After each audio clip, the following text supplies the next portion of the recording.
strength and support for Israel. Biden, on the other hand, is losing the demographics that he obviously needs for reelection, whether it be the Arab vote in key states, whether it be the pro-Palestinian vote, as a younger demographic is clearly overwhelmingly in support of Palestinians now. He's losing out on these key demographics in all states, but especially so in places like Michigan, obviously, and even Minnesota. In vogue. No, it definitely wasn't in vogue. But Yeah. my critique, I think, has gotten more sophisticated over the years. But we got a call the day after we said anything negative about Israel from the Israeli embassy, and they wanted to send the ambassador onto the show. Guy named, I think it was Pincus, and I think he ultimately did come on to the show and listen to our critique. I mean, um, I was very critical of Sharon and uh, at that time and the occupation, broadly speaking. But I don't know that I had as much clarity on the history. I mean, I had a good friend who did a documentary Okay. about. To be fair, I will say this. What you're talking about is a time that literally predates the new historian era of Israeli history, I feel like, or it was like right around the time Oh when the new no, that historian. happened around in the 80s and 90s. But I wasn't, at that age, 80s and 90s. I'm still in my teens, early 20s, and I wasn't. But it was there. I had a friend, a guy named Benny Bruner, and you can see his documentary he did. He was Israeli, I want to say Dutch, and he did the documentary that is available. Or he's done many, but one which really struck me was called "The Great Book Robbery," and it's a documentary about trying to establish that there was, in fact, a Palestinian. The land was not empty. There was no there was a Palestinian culture. There was a Palestinian Yeah. civilization. They had he makes that case through all the books, Palestinian books that were stolen and are actually stored in a subterranean level in the Israeli National Library that you really can't go in and see. And it was very enlightening to me, and being aware of, like, because as a kid you're taught, like, the land was empty, et cetera, et Yeah, cetera. for a Um, what is it? For a land without for a people without land, for a land without people, or land without yeah, people for a people without land. exactly, Yeah. exactly. And so, y- my critique has evolved over the time. Like, I don't, I mean, I think you you saw this exchange I had the other day on my show. I never really, I never labeled myself a Zionist, although I think, maybe I don't know that I was ever a Zionist. You know, um, Different people had maybe draw the distinctions at different points, uh, but I never labeled myself an anti-Zionist, because I don't feel like I have to participate in the you know this concept. I believe in democracy, and I believe in human rights, and I believe that if you're occupying, land illegal, it's illegal, and Yeah. I believe in the concept of settler colonialism, and can make an assessment. So I think, to the extent that I've been called an anti-Zionist, it's more by people who call themselves Zionists. But I don't have a problem with it being called an anti-Zionist. But it's not something that you know I spend time identifying myself with, because, frankly, rhetorically, I don't find it um, particularly effective. And if it's not effective in me helping change people's minds, then I don't employ that type of stuff. But um, it it's been a very clarifying time where people stand, and surprising in some instances too, to be honest with you. So, would you do you mind elaborating on your own personal journey? I've talked about mine as far as like overcoming national mythology and nationalistic myths that you learn from an early age as someone who's Turkish, who grew up in Turkey, who was a product of both the private and public education system in Turkey. Like, I have talked about my understanding of the Armenian genocide and what was taught to me, and how I was, how my opinion on it uh, uh, evolved from an early age, despite the attempts of indoctrination. And I was wondering if you, because I think there's a very good parallel there with respect to the Nakba and also Israel's ongoing occupation as an apartheid regime, and the way that this has evolved into full blown fascism, in my opinion, in the words not just of mine, but also a friend of both of our shows, Dr. Ofer Kasif. Um, I think that it could be illuminating for people who are on their own journey of self reflection and education. For those who are maybe on like the precipice of understanding, despite indoctrination from their schooling. Sure. Yeah. Like I said, I'm 57. So It doesn't show. when I well, thank you, I appreciate that. But when I was in elementary school, I mean, I went for Hebrew education 3 days a week after you know regular public school, and until probably I think I was like age. I think I went through most of high school even. Um, and Reform Jew, and you know, uh, the people 30 years out. I mean, we're still very much steeped in the Holocaust, and the the idea of Israel that I was taught was a plucky sort of like David and Goliath story, and Israel surrounded on all sides by its enemies, and how much the Arabs hated the Israelis and the Jews. And it was presented as if this was a sort of like an eternal struggle of religion, and that the only thing that really saved the Israelis was their sort of like um, their superior will, and they were lucky because their enemies were not terribly smart. Like I just remember being taught this story about the Golan Heights, about how like the Israelis had spies who convinced the Syrians to grow trees on the Golan Heights because it would provide shade when they were fighting. And so the Israelis knew where to fire their weapons. I don't know how that story worked, but this is, you hear it as a child. Hmm. And the idea of questioning, like, wait, how did the Jews get there? Or like, how long, how many, like, it was all just the Holocaust happened. The UN said, here's Israel. And then the Arabs were mad because they don't like Jews.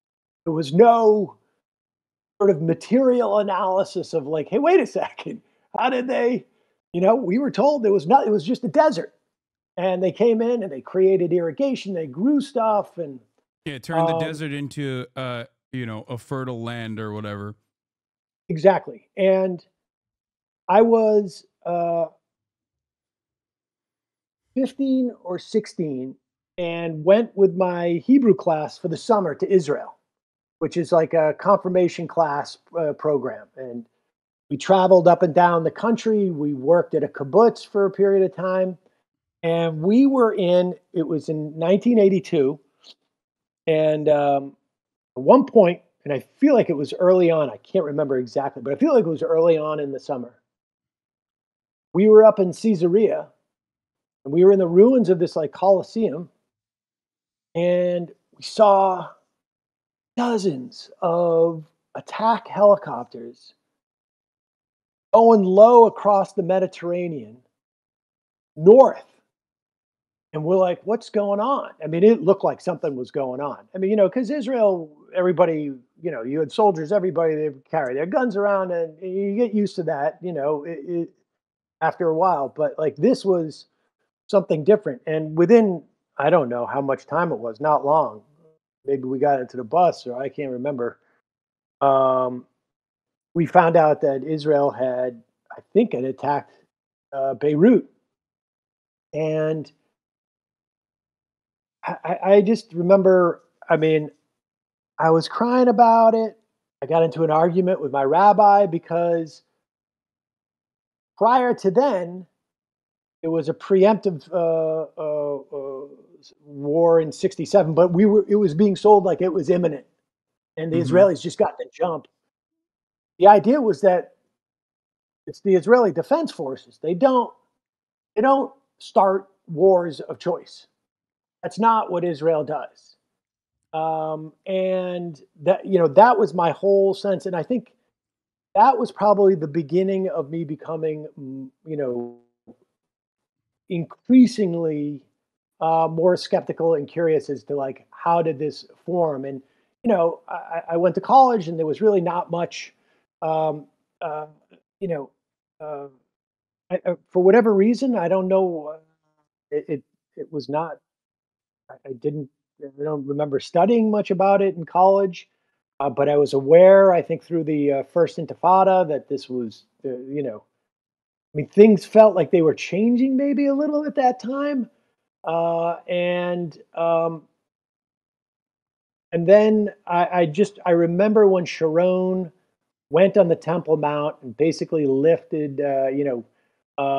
basically lit a fire, Yeah. um, and and became increasingly critical of Israel during that time. And I think the Bush administration was the first administration where I became aware that they were, and probably through interviews I was doing with people on the show, that they were not fulfilling the role that the U.S. had in the past, which was to sort of like pull Israel's worst inclinations back from the brink.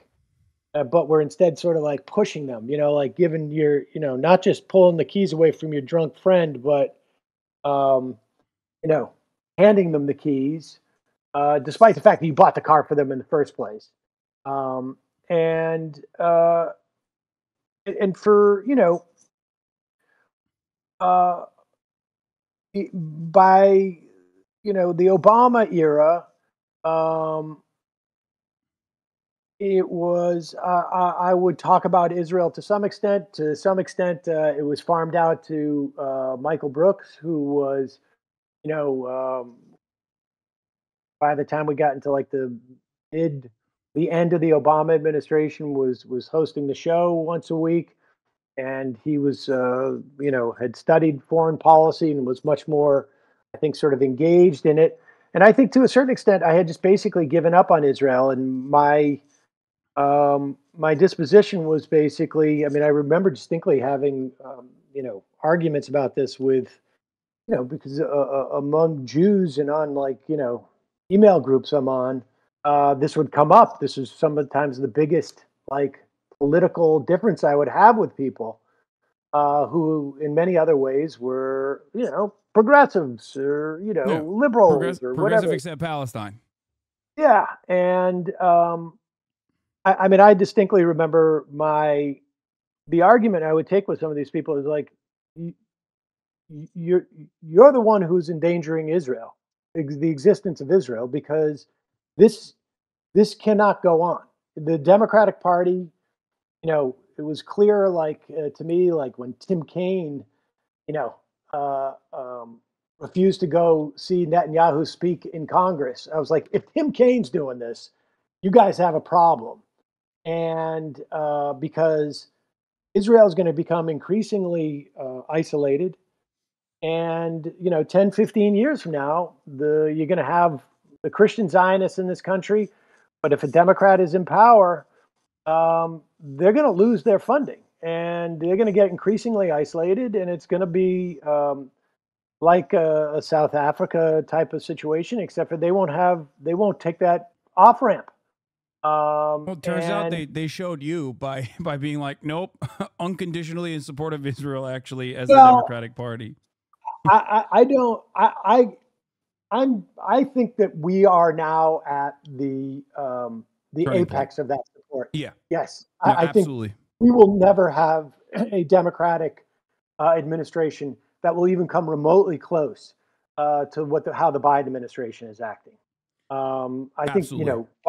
Biden, I think is I don't know why, but has some unique. Um, I mean, you Deference. saw that story in the Internationalist. It's written in this book by Alex Ward, maybe. Um, have you When heard the it's story? Menachem The Begin? Begin, yeah, the Yeah. Begin and you probably recounted it, but it was, you know, when Begin has to be the one saying to Joe Biden, like, "Hey, take it easy. We don't do that. Even though you're saying it's okay for us to kill women and children, we don't do that."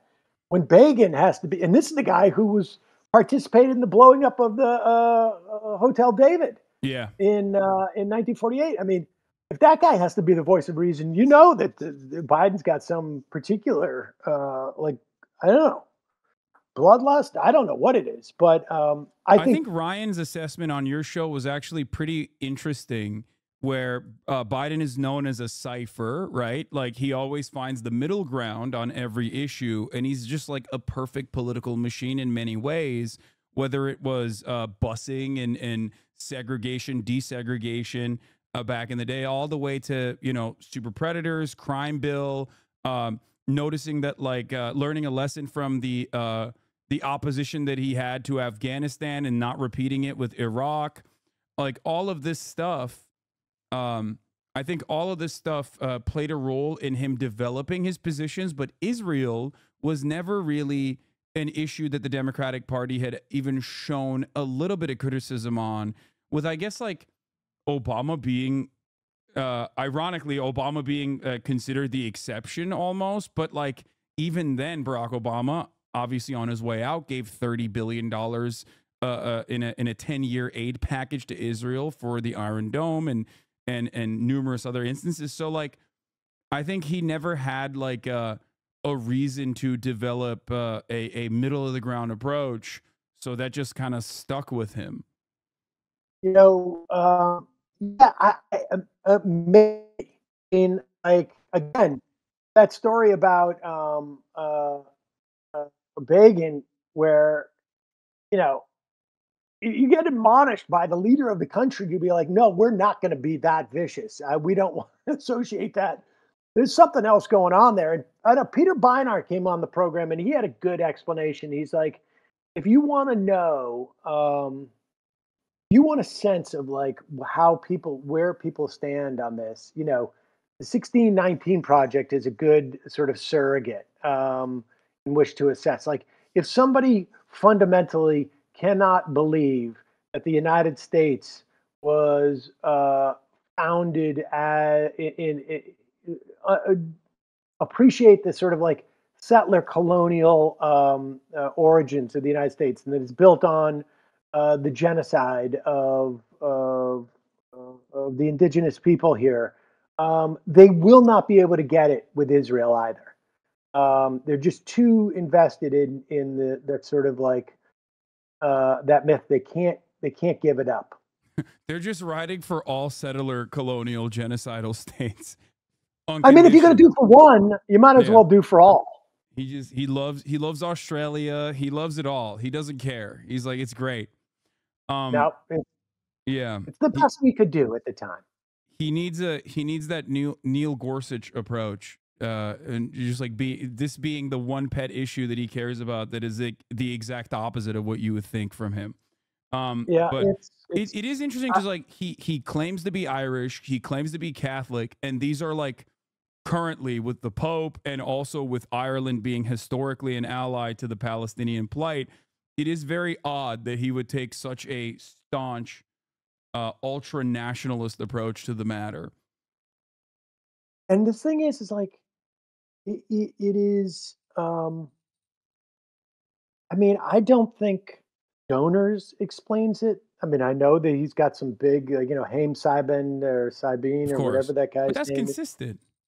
But I think it's very hard to understand because from a U.S. national security standpoint, there really is not a sense that this is in any way helpful whatsoever. Oh yeah. Ilan Pappy we had on the show, he's like, when has Israel ever been helpful from a U.S. national security standpoint in terms of like in practice, right? Its existence. There's an argument. Maybe there's a beachhead there within, and one more opportunity to control, the oil of the neighboring countries.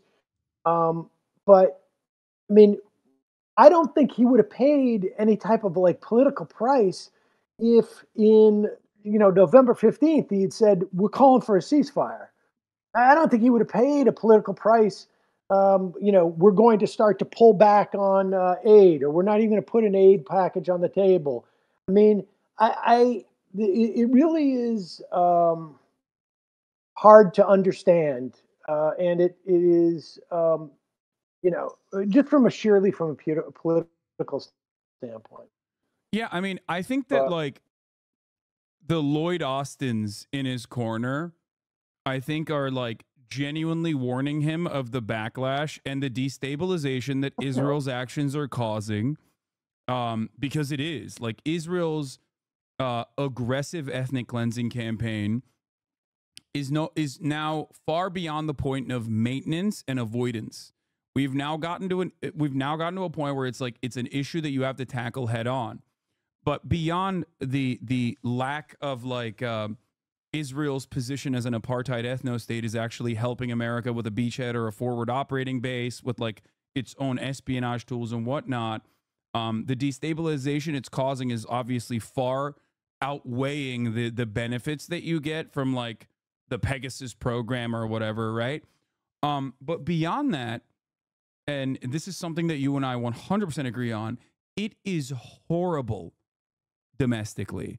It is playing so poorly because every single instance where Joseph Robinette Brandon goes on stage and says there are red lines, but there are actually no red lines, like he did on this MSNBC interview, the Saturday show with Jonathan Capehart. Um, when he says that, it shows incompetence. It looks like he's an old man asleep at the wheel, which is why someone like Donald Trump, who also obviously benefits from not being the president while this is going on, still is like outperforming Biden by 10 points on the issue of Israel because at least he has consistency in the eyes of those who are being polled on the matter. Where like Trump is consistently bad on Israel, but at least he's consistent. He's showing strength and support for Israel. Biden, on the other hand, is losing the demographics that he obviously needs for reelection, whether it be the Arab vote in key states, whether it be the pro-Palestinian vote as a younger demographic is clearly overwhelmingly in support of Palestinians now. He's losing out on these key demographics in all states, but especially so in places like Michigan, obviously, and even Minnesota. And it is entirely, in my opinion, due to the fact that he looks weak and he looks like he's asleep at the wheel because what he's saying does not match what people are seeing. Every time he says, "Oh, Israel, I called him a son of a bitch," or whenever you see a leak in the news about how like he's really gonna change pace on Netanyahu's actions in Gaza, and then you see more children being slaughtered. You see more women and children being ruthlessly massacred. You see the flower massacre that occurred at the humanitarian aid convoy. People are like, well, what the fuck is this guy doing? You're losing out on both ends at that point. The other thing I wanted to say was another thing I wanted to mention. Oh, but let me Benjamin just let me Netanyahu's reaction also consistently yeah. undermining him makes him look even on the international stage, it makes him look like we can't even control our attack dog at this point. Yeah, I mean, I think, I've been saying for a while that I think like even the age stuff with Biden is fundamentally the subtext there is leadership, right? Yeah. Like, look, if I think somebody can do the job, I don't care if they're 110. It's a leadership question, and so he botched this in my estimation with the immigration thing too, because he was out there saying like, I wanted them, like I was willing to do what they wanted to do, but I couldn't convince Congress to do it because the guy who's not president is in charge of them. And it's like, well, wait a second, dude. All you're saying is if we want action on this, hire the leader who has control of Congress. Yeah. And this whole thing with Netanyahu, it plays into that same thing where it's like, you say they shouldn't do this, they do it, and you're just like, they shouldn't do it. All you're, putting aside all the sort of like, the immorality. Yeah, and the concrete aspects of this. The subtext is, I have control of this situation. I'm not a leadership position, and I think that's I would say that from a general the general electorate, even if they don't care about the Palestinians, they're seeing somebody who is somewhat feckless, or the news media is seeing someone who's feckless, and this basically becomes a self-fulfilling prophecy, right? Yeah. Like you that narrative gets established, and they start to apply it to everything. And then the other thing is, you said like, how it's hurting him electorally. I think it's hurting him electorally in that way, in terms of that the sort of subtext narrative. I think it's hurting him, and I think it's, who knows how many actual votes he's losing for this. But I do know that in talking to, sort of like more or less normie to progressive Democrats who are in the sort of like organizing space, it's depressing them. And so, Yeah. like, even if you don't lose all of these votes directly, the second order issue is that the people you need to go out and inspire people to vote for you are just feeling like, my stomach's churning, because, and these are the people who are paying the most attention to what's going on. Yeah, that's why the Vote Uncommitted campaign is so significant, in my opinion, which the media is now like no longer covering as much, in my opinion, after Michigan, which I suspect could be deliberate, because it is the exact type of drama that they love, that brings in ratings and like shows a little bit of chaos going on. But these are not uncommitted voters, uncommitted to the Democratic Party. I mean, these are voters who are committed to the Democratic Party, because the real uncommitted voters just don't even go out and vote in the primaries, and there are many of them, right? That's the average voter. That's the reason why the primaries are not attended as broadly as the general election. And these are the people who lead the activist base, the progressive base of the Party, who are likely Democratic Party voters, in my opinion. And regardless of our opinion on this matter, that assessment has also clearly been made by the Biden administration as well. Like I think they are genuinely seeing that, and it is definitely causing a little bit more chaos and a little bit more fear, even though it seems like Biden personally is like a very vindictive and very stubborn person. If we're going to get into the, and I think that is what's motivating him, given the New Yorker magazine piece that came out like last week, where he openly said, well, I don't care about the polls, because guess what? They were wrong in 2022, which they really weren't. And that they and they were wrong in 2020. So why should I listen to them now? I don't know. It's just, it is very terrifying that they're banking on people just simply forgetting what is going on in Gaza by the time November comes around. Yeah, I'm with you 100% on that. I mean, I think like, having, I know guys like Biden, in that age bracket, may be related to some, and there is a quality of like, hey, maybe you don't need to drive at night as far as you're driving or attempting to drive. It's not a problem for me. Look, the problem, the dent on that car is because they're making parking spots, smaller. They're making them narrower. That's the problem, not my driving. And there's there's a real quality to Biden about that. Like the guy is, I don't know if he's ever been particularly flexible, but in this instance, there is a certain, I don't know. I mean, there's a certain, I think, delusion. Maybe you see a little bit of like they feel like they need to pay a little lip service. But the amazing thing is, too, is that like, well, what makes them think this is going to end? Like, they can't have thought in November that, okay, this is going to go until next November and we'll just deal with it.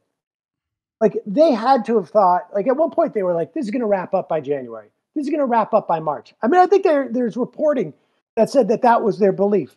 And it's quite clear that Netanyahu has absolutely zero incentive to do anything of the sort. And here's the thing that really scares me too.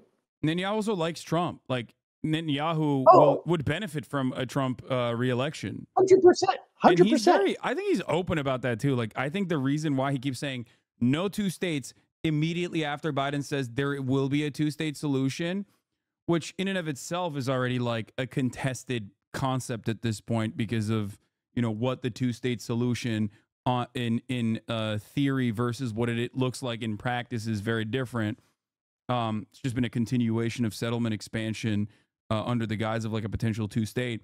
But beyond that, it's just very obvious that I think Benjamin Netanyahu comes out and says the things that he said yesterday, specifically because he wants to undermine Biden. Oh, I mean, look, I I I think he it's a huge twofer for him to to embarrass Biden in this way. Huge twofer. And I think he probably calculates the longer I hang in here, the better. The better for Trump, and then ultimately the better for me. And I look, I'm not convinced that whatever force helped Hamas to make this attack and this timing, knew that this was also going to put the United States in a difficult position and put Biden in a tough position. I can't imagine they ever thought that he would be this sort of like all in. But there's no doubt about where Netanyahu is on that.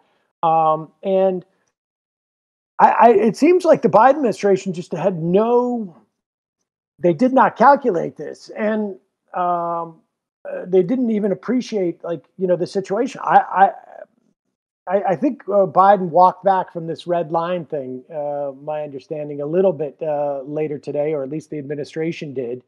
But I mean, he walked back on it in the interview where he says there are red lines, and then he goes, but there are no red lines for weapons delivery. So there are no red lines then. Technically, he said no red lines for defensive weapon. He said like the Iron Dome. And Yeah, so I don't know. Maybe I was parsing that too. I think that is that is the legalese.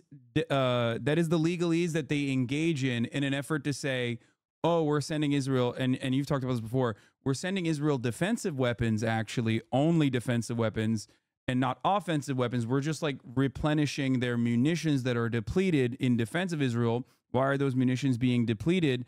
Well, because they're using those weapons in a forward posture in their illegal occupation and further ethnic cleansing in Gaza. I think that's like a way to get around. There are specific armaments for Iron Dome, Yeah. right? Because I'm looking down the line when somebody in the Senate is going to raise this bill. I don't know when it's going to be, but they're going to say we're cutting off all weapon sales except for these specific armaments. The Tamir interceptors, I think they are specifically. Yeah, and so something to that effect. Now, do I think that Biden is sincere with this? I doubt it. But the fact that he's having to articulate this stuff and try and put himself in a position where, because they must be looking at this going like, we've underestimated this on some level. And what are we going to do if this is happening in June? What are we going to do if this is happening in September? like, where do we go? What is our fallback? And um, I, but here's my big fear too: is we're going to put within a month or two, we're going to have this, temporary pier built so that U.S. ships can come and Yeah. offload aid. You know, it's unclear to me how that aid's going to get off that temporary pier and get distributed, but it seems to me that both Israel and Hamas have great incentive to mess with that, to involve U.S. Military personnel, to blame the other side. It is like the idea that we are actually, I remember when Reagan sent peacekeepers into Lebanon, and 250, I think it was, Marines got blown up. Reagan could get away with something like that, but and leave. But Biden, he may have to go the other direction. Like, the idea that we're even coming even remotely close, never mind what we're doing with the Houthis, but the idea that we come even remotely close to getting involved in an armed conflict because of this is just, it's mind blowing. It's mind blowing that there would be this level of risk taken on by the United States when the alternate is we cut your weapons, send the trucks. Exactly. It's just like it's taken a long way to grab your ear grab your left ear with your right hand. It's just like there is no reason to get into all of this and basically make this process infinitely harder for yourself and convoluted and potentially really devastating when. And this is the fundamental question that really frustrates me when no one asks this question to Biden directly in media, which is, why is there need for a pier to begin with? Are there no humanitarian aid convoys that are waiting? Why is there even a need for aid in Palestine? Let's ask that question. Is this a natural disaster? Is this, is this a byproduct of a typhoon? Did an earthquake happen there? Or is it actually our ally engaging in a deliberate, calculated ethnic cleansing and ethnic displacement campaign? Oh, shit. I think my dog groomer is here. 1 second. Sorry. Good. I mean, dog groomer aside. He just knocked like the cops for a second. Hold on. I'm going to run this video and hear Biden's thoughts real quick. You can see it as well. And Prime Minister Netanyahu, as Israel defends itself from Hamas terrorists who murdered more than 1,200 Israelis and still hold more than 100 hostages. What is your red line with Prime Minister Netanyahu? For instance, would invasion of Rafah, which you have urged him not to do? It is a red line, but I'm never going to leave Israel. The defense of Israel is still critical. So there's no red line. I'm going to cut off all weapons so they don't have the Iron Dome to protect them. There's other ways to deal with the trauma caused by Hamas. But the red line is Rafah. Israel Prime Minister Benjamin Netanyahu joins us live from Jerusalem. We don't have to give you the news. You follow American news as if you're still here, Prime Minister. His red line is Rafah. Don't go into Rafah. What's your response? Look, the president and I have agreed that we have to destroy Hamas. We can't leave a quarter of the Hamas terror army in place. They're there in Rafah. This would be equivalent to saying, after the Allies fought back, gone through Normandy, went through Germany, and you'd say, well, we'll leave a quarter of the Nazi army in place and we won't go into Berlin, the last stronghold. So I think that if the president means by that we should first enable the safe departure of the civilian population from Rafah before we go in, we agree with that. We don't need any prompting. That's not what he said, let's make sure that that's not what he said. He doesn't want you to go in. I think you have to ask him what he said, because he agrees. He said that he agrees that we have to destroy Hamas is a fighting organization. That's what we intend to do. Look, it's either Israel or Hamas. There's no middle way. I mean, we have to have that victory. We can't have 3/4 of a victory. We can't have 2/3 of a victory, because Hamas will reconstitute itself with these 4 battalions in Rafah, reconquer the Gaza Strip, and do the October 7th massacre over and over and over again. And for us in Israel, not merely for me, Mr. Prime but Minister, for the people of Israel, that's a red line. We can't let Hamas survive. Mr. Prime Minister, we don't want to put you in a difficult position, because we know that you have to work with the U.S. I know we're still strong allies, but there's been multiple comments, whether it was a red line from the President of the United States or Kamala Harris saying that we need a ceasefire now. I know there's been conversations in the press about a fractured relationship. Can you tell us about what's going on between you and the president? Because right now, what I'm hearing from the IDF and some of my friends that are going out there to battle Hamas is that they don't have the support truly of the United States right now, and that you guys are being pressured to come off the gas a little bit. Is that true? Look, we have our agreements on the basic goals, but we also have disagreements on how to achieve them. Ultimately, it's Israel that has to decide. Our neck is on the line. Are they encouraging you to get off the gas, though, Prime Minister? Well, I'm telling you that we're not getting off the gas. I'm telling you that we have to take care of Israel's security and our future, and that requires eliminating the terrorist army. That's a prerequisite for victory. That victory is important not only for us, it's important for the civilized world as we're fighting these barbarians. And let me tell you something. You know, I've seen these recent polls where 82% of Americans support Israel in its battle against Hamas. 82%. That's been constant over the last 5 months. So they recognize that our battle is your battle and our victory is your victory. And I'm sure that deep down, everyone in Washington understands that. And that's what we're going to do. We're going to defeat Hamas. We're going to do what is necessary to minimize civilian casualties, do the humanitarian aid, something that we believe in. But we have to destroy this terrorist Nazi army. Otherwise, there's no future. It's crazy that they just have direct line to Benjamin Netanyahu. Like, oh yeah, I mean, I wouldn't be surprised if he's actually just in an office at Fox. But what's also really telling about this is his analogy as to why they have to keep going into Rafah is as if the United States left 1/4 of the German army, operating, or wouldn't go into Berlin. And I hear this quite a bit when people justify like how much destruction Israel has wrought in Gaza. They'll cite Dresden, or they'll cite Nagasaki or Hiroshima, and the idea that you can justify this carnage by comparing the threat between Hamas and Germany and the Imperial Japan is just absurd. It's just absurd, and they've got to make that leap to justify it. But it doesn't work. I'm sorry, it just doesn't work. It's not the same. Yeah, it's just it's wild for a couple different reasons, including something that Biden himself mentioned, which is that we wrote rules after, like he literally said that in an interview, if I recall, where he was talking about the Dresden comparisons ahead of time. Like he was getting ahead of that narrative because he's heard it so many times probably.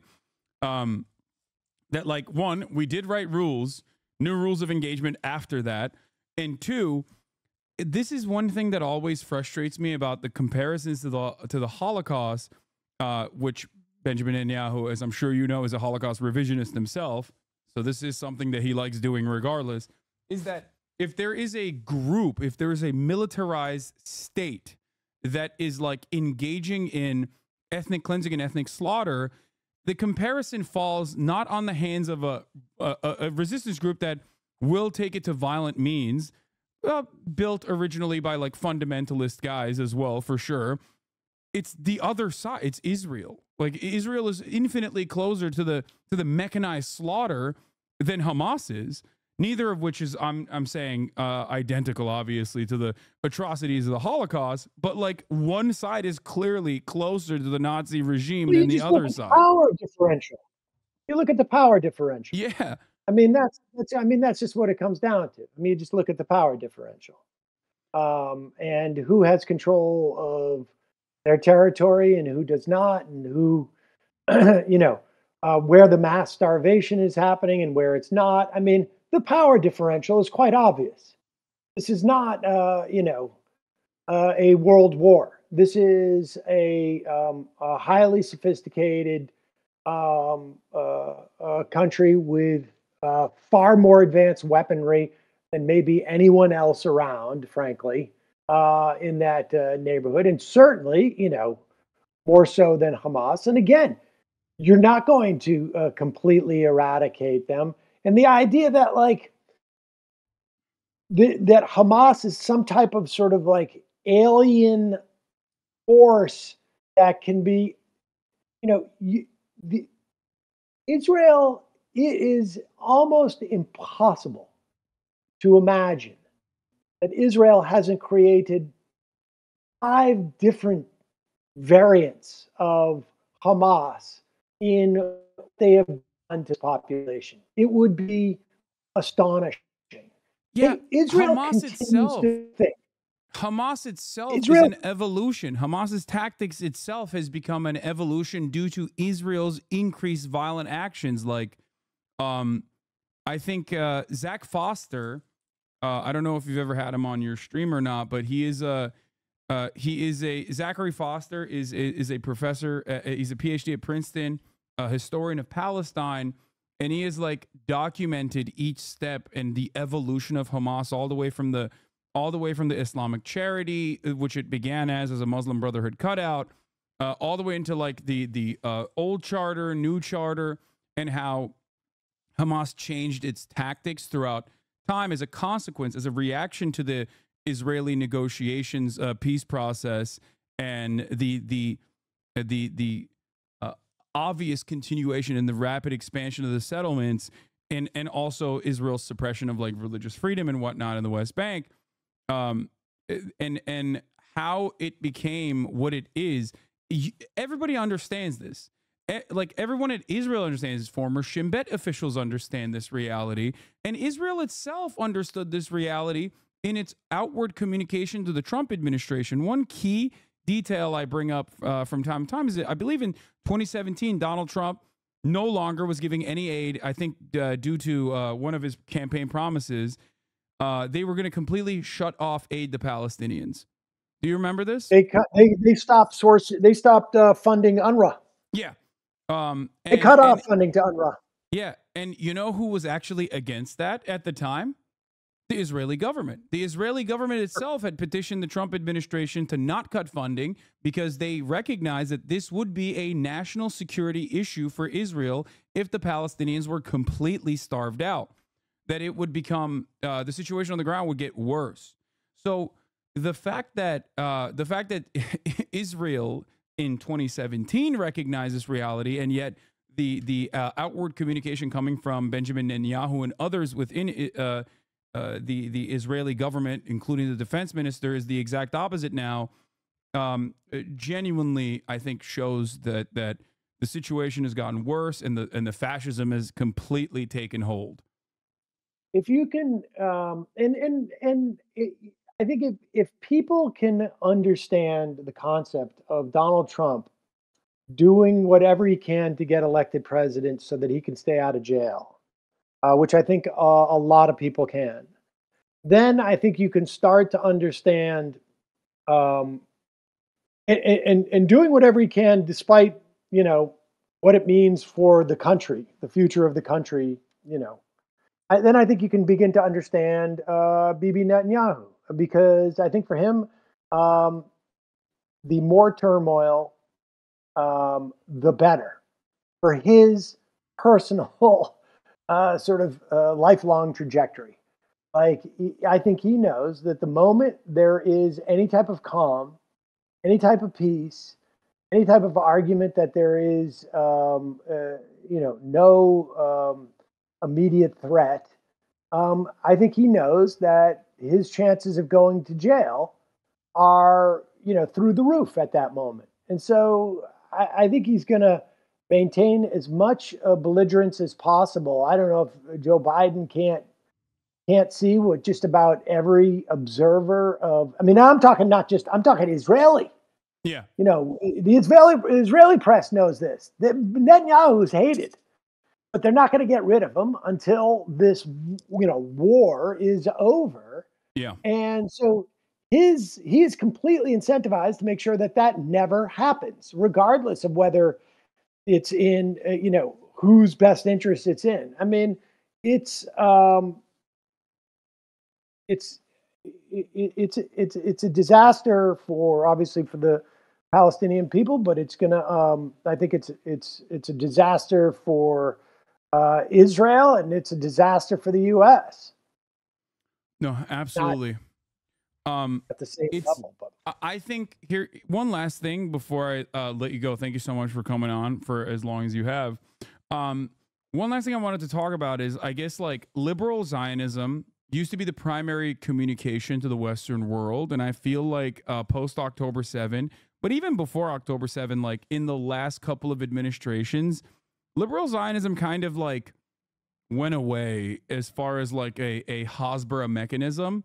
And I think it is that arrogance that was born out of the unconditional support that the Western world had shown Israel, and the nature of like reactionary fascist ideology constantly increasing the pressure points and squeezing as much as squeezing the Palestinian population as much as it can and also endlessly propagandizing that in a self-reinforcing mode of propaganda. I feel like this created an attitude that is also playing into Israel's demise, because, like, without Western support, obviously key Israeli officials understand without Western support, Israel does not exist in the way that it does. No way, no how. Whether it be political cover that America offers, more importantly than anything else, or whether it be the direct weapons shipments. People will say it's only 5% of the Israeli defense budget. Doesn't matter. It is far more important that America is always providing political cover for Israel and also offering weapons. And I think that the liberal Zionist exit ramp here is so clear to me. Lay the blame almost entirely on Benjamin Netanyahu and bring in Benny Gantz, which they're kind of doing now. I think they're positioning Benny Gantz as like the new leader, because they had Benny here and talked to him directly, right? Kamala Harris met with him. And yet it's wild to me that Biden has not been pushing that exit ramp that has been given to him, that allows Israel to continue being an apartheid state, that allows Israel to continue doing what it's been doing to the West Bank, which then, of course, invokes reaction, understandably, from the Palestinian resistance groups, both in the West Bank, but more importantly in Gaza. And then, you can go back to business as usual, but the bloodlust that you're seeing from Benjamin Netanyahu, that when there is one part that he is right on, he might not be a popular figure, but his actions are popular, especially amongst the Israeli Jewish demographic polled consistently on the matter. They want him to be doing ethnic cleansing. They think it's not hard enough. They think he should go even harder. Yeah, so 80% of the Israeli population. I mean, that's the other thing, is that, like, Gantz is there, but, like, what's the coalition they can put together? I mean, increasingly, Israel's Jewish population, that's, it's their demographic terms, not ours, obviously. It is an ethno state, so right. They has been more and more conservative, fasci, authoritarian. I mean, I think, I think you had a huge influx of people who lived under the Soviet Union and were raised in that system, which is, basically a crash course in being authoritarian. And they're brought over into Israel, and I think that, like, I think that having a massive influx of folks like that into your body politic will have an impact. I think there was, tendencies amongst the Israeli population, as it were. Also, fundamentalists who've come, 15% maybe only from America, but very loud and vocal and intense dynamic. Religious fanaticism breeds fanatics. And so all of these factors are working there. I'm not sure that, you would see any change of policy whatsoever with Benny Gantz. I don't know if that's even an option that exists anymore. But it seems to me you could have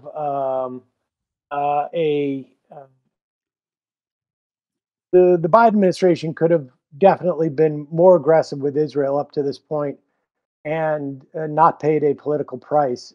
I don't know what they think they're doing from here on in. It's just it's a shit show, and I can't see how it gets better.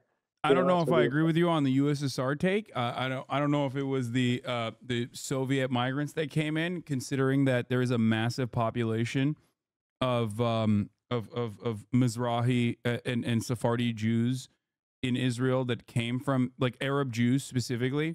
They came years and years ago. No, I know, but I feel like in the indoctrination, especially as far as I've read into it, and you're very knowledgeable on this matter, maybe I'm misunderstanding something, but as far as I understand, their integration into Israeli society, in order to overcome, like, being second-class citizens, being regarded as, like, the same barbaric scourge that the rest of the Arab Muslims and Christians are in the eyes of, like, the fascist mythology that they were developing in Israel, for it to be an ethno-state. I feel like that integration process caused many, like the Ben Gvirs of the world, to be infinitely more reactionary than, like, some of the older population of, like, Ashkenazi Jews even. That may be the case. To some degree. There may be like a, but I think the inclination of new immigrants, Avigdor Lieberman, and you got, and that whole sort of like influx of settlers, right? I mean, that was part of the project of putting boots on the ground. I would imagine. Oh yeah, a significant portion of those settlers. It still continued to this day. Like the Russian, like, passport cycle is, like, still very much in existence. It's like a weird, like, white supremacist in the way that we understand white supremacy here in the Western world, here in America. Like, it's almost a continuation of similar policies to, like, make Israel more white, seemingly. I think that is definitely like a genuine interest by some in the Israeli government, like a deliberate attempt. Yeah, no, I think so. I would like to see someone do a deeper dive into that. I've always been looking around for, like, how has these shifts in demographics impacted Israeli politics, and maybe someone in Israel has done it, but I haven't come across it in these parts. But dude, before I go, let me plug this GoFundMe. Would you? Yeah.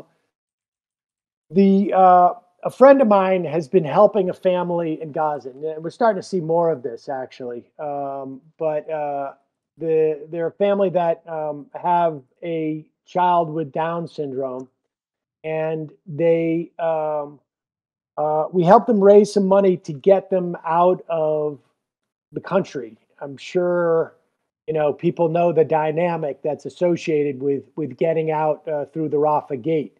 Can you put that link in the Discord, if you don't mind, in the Discord chat, so I can present it here? Yeah, I actually I got a bit.ly of it. Let's see. Where do I just type it in the chat here. See it? Yep, there it is. Thank you.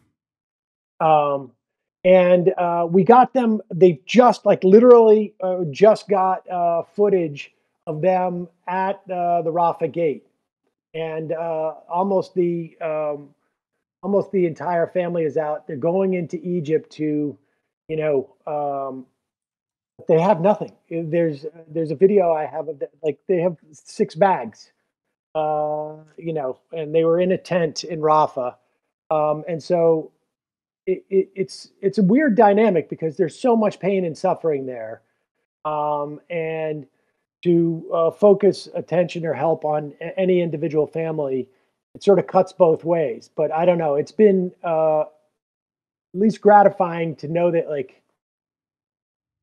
you can directly help some people if you know, even a couple of bucks, help them get settled and this and know that you managed to save some of these people and given them an opportunity to sort of like normalize and deal with the trauma that they've been going through.